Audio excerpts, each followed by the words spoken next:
What if the most effective fat loss strategy required almost no effort? Here's the laziest approach that actually works and most people will overlook it. Hi, I'm Charlie and I'm co-founder of Potential Coaching, and over the past 3 years we've helped transform over 500 people's lives. If you're looking for help with your weight loss journey, there'll be a link in the description below for you to fill out. So whenever it comes to weight loss, people always think that they need to try harder.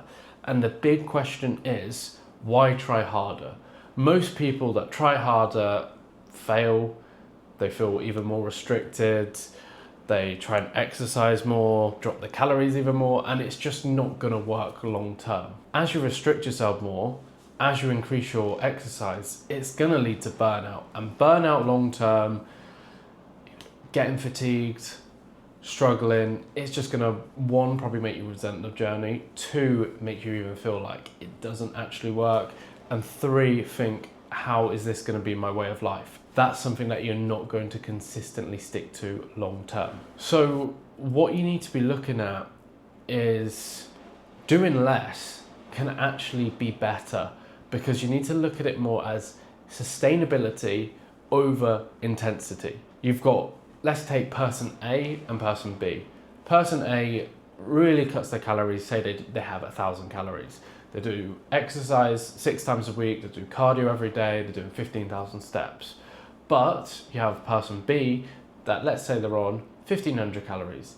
They're doing 10,000 steps, working out twice a week and doing 3 bits of cardio because that's what fits their schedule. Person A will lose it rapidly because they're a lot more intense, but person B will keep it off longer because they're the more sustainable approach. They can continue to keep that level of exertion for a lot longer, but also it can fit their lifestyle. The first thing that you want to look at is walking. That means you don't have to go to the gym, because I know a lot of people don't enjoy workouts like that. Some people don't have the time, and walking is free.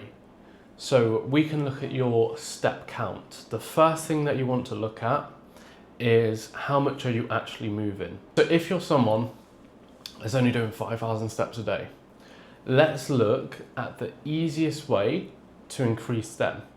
What I want you to do is add 2,000 steps from the current daily steps that you are doing.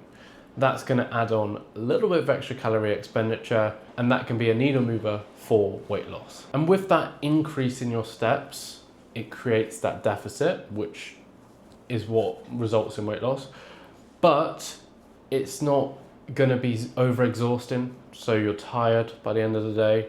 You'll increase your hunger levels. If you've ever found after some workouts you can feel a lot more hungry. All of these things will not happen just by increasing your steps. But the one thing that I can guarantee will happen is weight loss will occur. So to summarize that point, take your daily average steps that you're currently doing and add 2,000 on top of that. Once you can start to do that consistently, then increase it again. Each time, you probably won't even realize that increasing your steps by 2,000 probably is around 10 to 15 minutes of extra movement across the day. It's not that much, and you can add little bits in here and there. Let's say you're awake 15 hours, all you got to do is walk for 1 minute every hour. It seems small when you put it like that. The next thing that you need to do is eat more protein. The reason being is, firstly, protein has a higher thermic value than carbs and fats. So when you consume that, it's going to mean your body will use more calories to digest protein, which again can put you in a bit of a bigger deficit. But also, we're not looking at it as an approach of, this is the most imperative tool for weight loss, you have to have this to lose weight. We're looking at it as, it's going to keep you fuller. That is the biggest goal for protein. Once you consume more and you feel fuller, it's going to stop them binges, it's going to stop you feel hungry.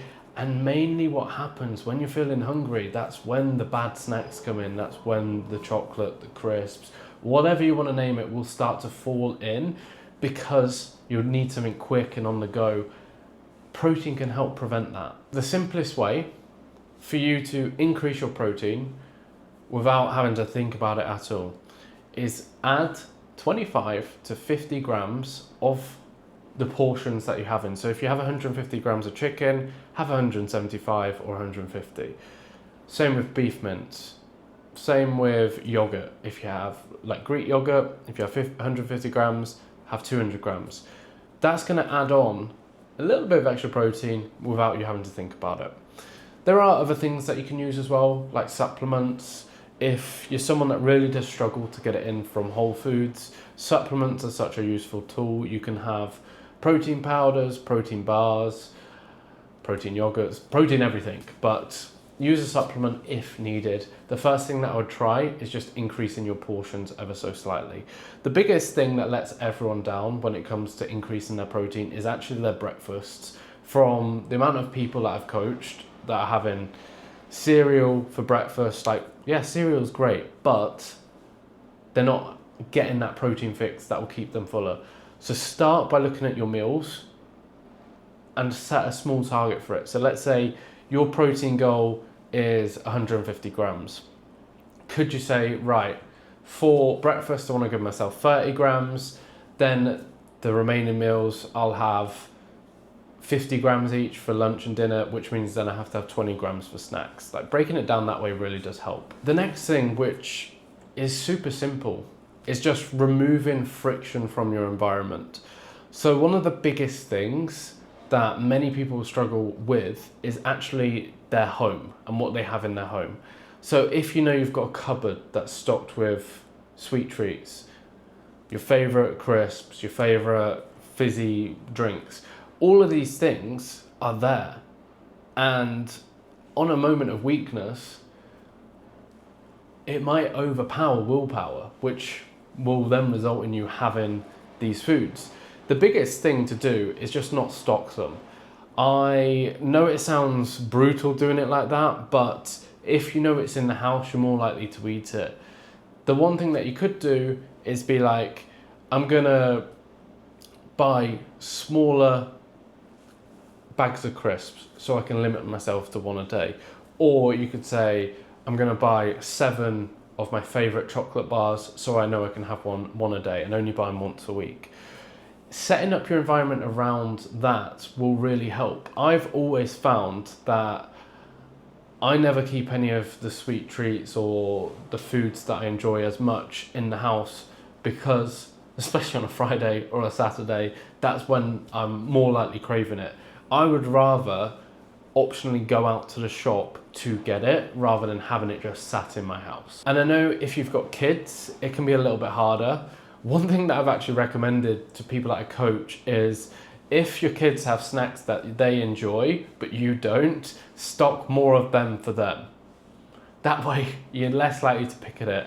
But other things is just factoring in these small little treats into your day. So if you know you want to have a chocolate bar every evening, as long as you've got it factored in and you stick to your calorie deficit, you will lose weight. It's just the planning that needs to fall into place. The other thing about environment as well is if you've got a partner, girlfriend, boyfriend, husband, wife, they can also influence how you feel. I know from a lot of experiences, a lot of coaching, that when a husband had a bad day from work and he's offered to get a takeaway, then it's been like, oh yeah. And it's like people lean on each other.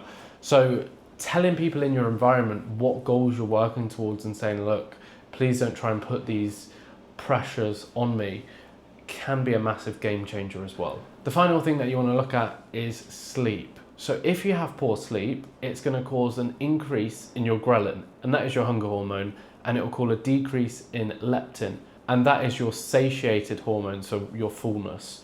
Now, when you have poor sleep, it's going to knock them hormones out of place, which means you're going to wake up feeling more hungry, and that's going to then result in you feeling like you need to eat more food that day. It has that knock-on effect. So adjusting your sleep and focusing on that can actually have bigger impacts because you're less likely to sit and need to snack because you've had poor sleep. I know some of it's out of your control in terms of you might have kids that aren't sleeping well, but if you can try and refine it as much as possible and perfect it, you could get 5 hours of quality sleep. A couple of things I want you to look at. is making sure you've got blackout curtains, making sure that 1 hour before bed you are getting rid of any blue light. I have a pair of these glasses which they look a bit crazy, but they are blue light glasses and they help prevent any blue light because I need to sometimes sit up until I go to bed working, which is annoying, but this helps with the blue light side of things. Then the next thing that you need to do is, could you look at some supplements? So magnesium before bed really does help. Zinc before bed can help. Ashwagandha, they're all supplements that can help with sleep. Once you can fix this, you'll recover better, you'll feel much better in the day, you're less likely to snack, which is a huge benefit. If you like this video, make sure you press subscribe. I'm posting 2 weight loss videos every single week to help with your weight loss journey.